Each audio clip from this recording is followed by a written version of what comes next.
Hello, fam. I'm still out here. It's Thursday night here at New Generations Family Park in Yanceyville, North Carolina. It's right next door, county-wise, to my home base, and I'm here with Sharon, and she's from Florida, and she's here this weekend, and we're gonna talk to her a little bit for this evening, and so she can share with us how she got into RVing and what she loves about it, and so on and so forth. So let me turn this around. And here is Miss Sharon. Hello. Hey, Great Thursday evening to you. thank you. Now, share with us about RVing, what you like about it, how you got involved, what you're doing, and where you from, and the things you got going on with camping. Well, I'm new to camping, so I'm new to RVing. I just bought my rig in March, and I guess first of all, I have a lot of friends that RV. I used to ride a motorcycle. As a matter of fact, I still ride motorcycles. And I used to be a tourer, which means I used to ride my motorcycle cross country. And what I liked about it is I just met really, really nice people, and I love traveling and the adventure, and I like going to different places and new things, and the whole adventure of it all. And I love nature, and one of the things that I learned as I was riding a motorcycle is how beautiful this country is. Well, I've gotten older now, so I can't continue to ride cross country. And what I've noticed, a lot of my friends who did ride, a lot of them ended up buying RVs. And I thought about it. I had not thought about it before, but because I had stopped riding, but I still love the adventure.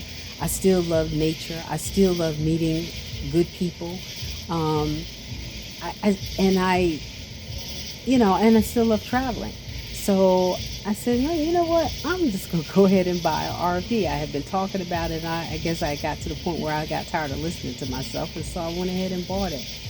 And I've never, driven an RV or anything like that. So all of this is a learning curve for me. This is kind of my first longest trip from, Florida. I came up to Virginia in June.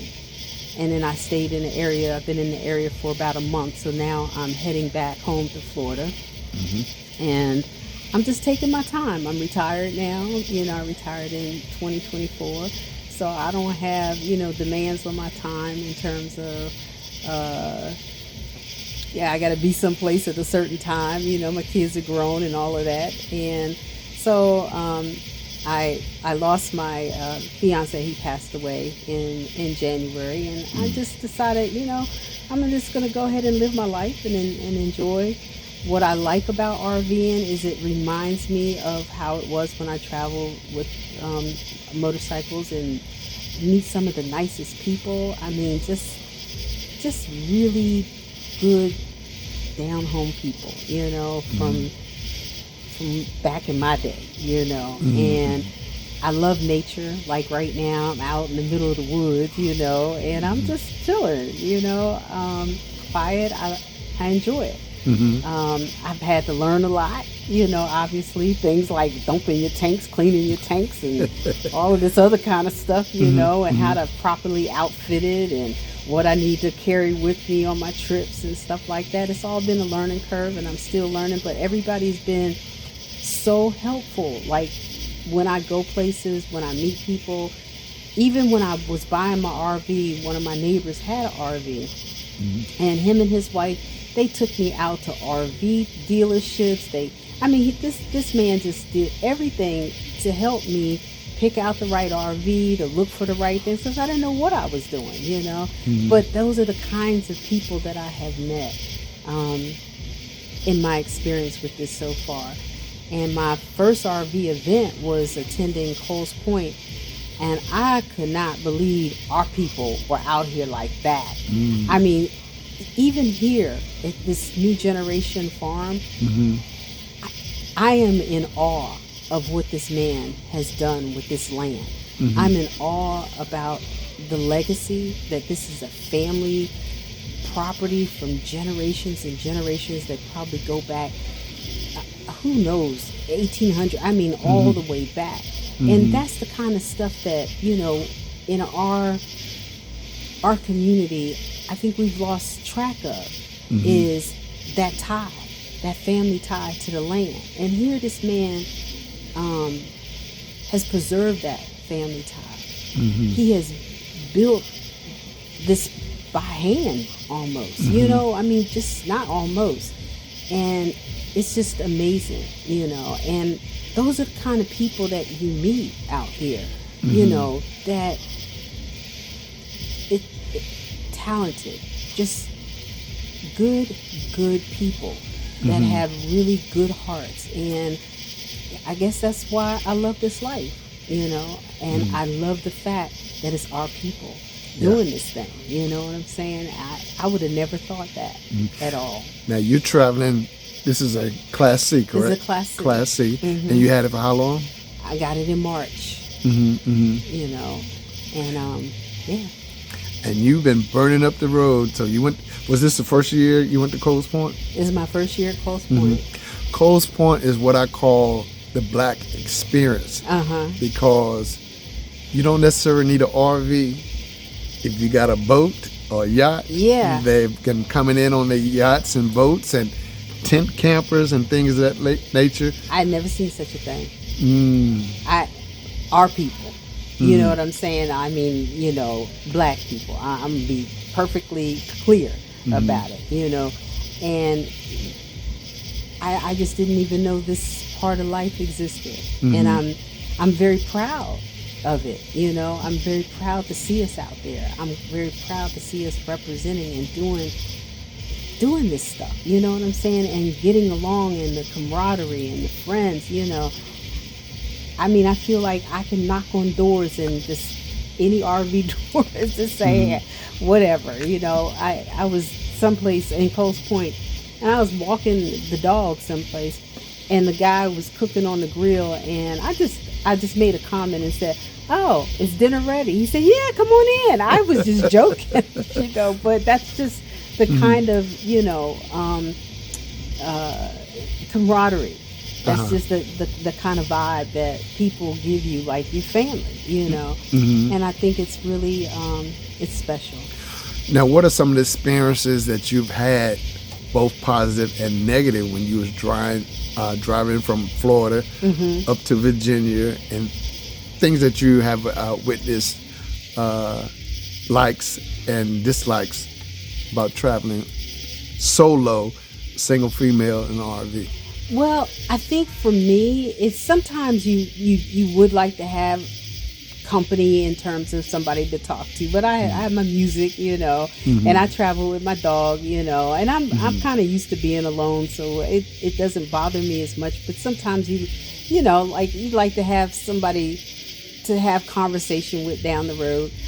But I think I got used to that being a motorcycle rider, because ain't nobody with you when you're doing that. So it's something that I've kind of gotten used to. But it is something you would like to have, you know, every now and then, somebody, not nobody talking your head off, you know, but just, you know, companion. Sometimes I get a little, and sometimes I get a little scared. Like my first time I took the RV out, I had a blowout. And that was my first trip on the RV. Like I got the RV in March.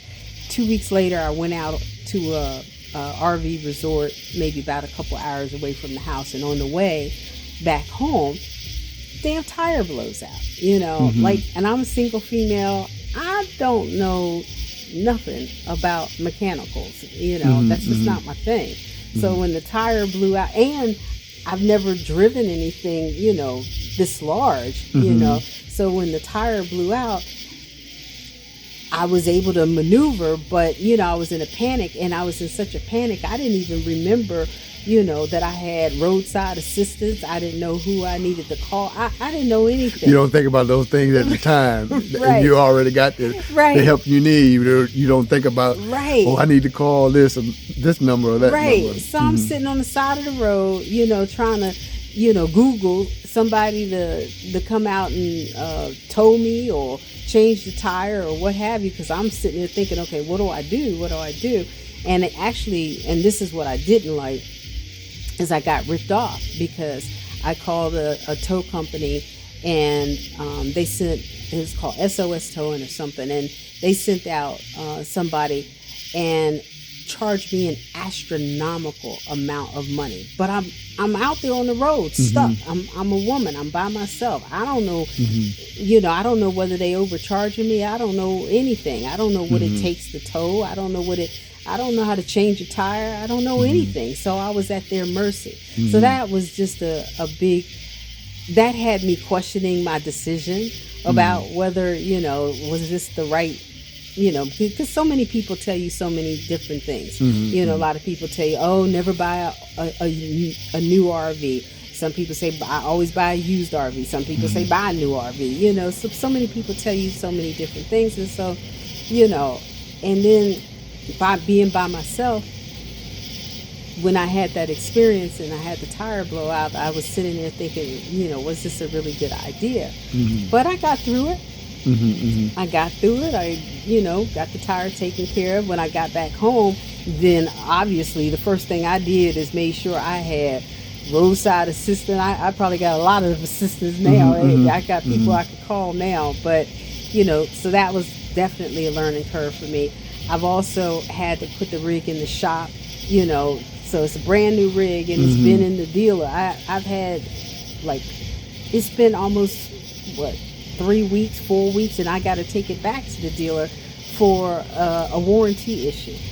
So that kind of stuff, which speaks to when people say don't buy don't buy new, because you got all these bugs and stuff you got to work out. So what I've learned, because my upgrade, I had it January the 1st. January the 4th, my motherboard burnt up. So I'm waiting now to get my motherboard in the new rig that we have now, and to continue doing what we want to enjoy, with is camping and over the road and what have you. There are single females like yourself that may want to get into RVing, and they saying, well, I don't know, and blah blah this and blah blah that. What would you share to those that are looking,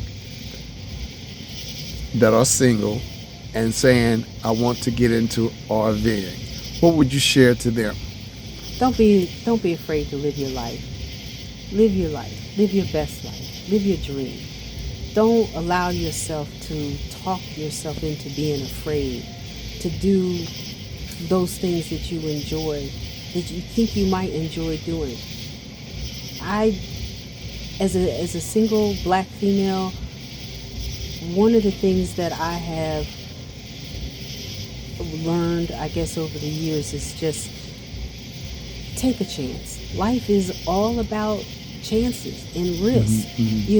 Some are not going to pay off, and then some are going to pay off big. And the ones that I've had, the risks that I've taken, and I've taken a lot, I would say more of my risks have, turned out to be big, and I have been enriched. I have had a very enriching life, and I have met some of the most wonderful people. And I would say to any woman, black female out there, single, you want an RV, get out there and do it. I'm gonna tell you, I am a girl's girl. I love being a woman. I like the whole thing. You know what I'm saying? I like to get my nails done. I mean, I'm not at all the tomboy, even though I like toys, but I enjoy this. And this speaks to me. And I think that women should challenge themselves and boss up.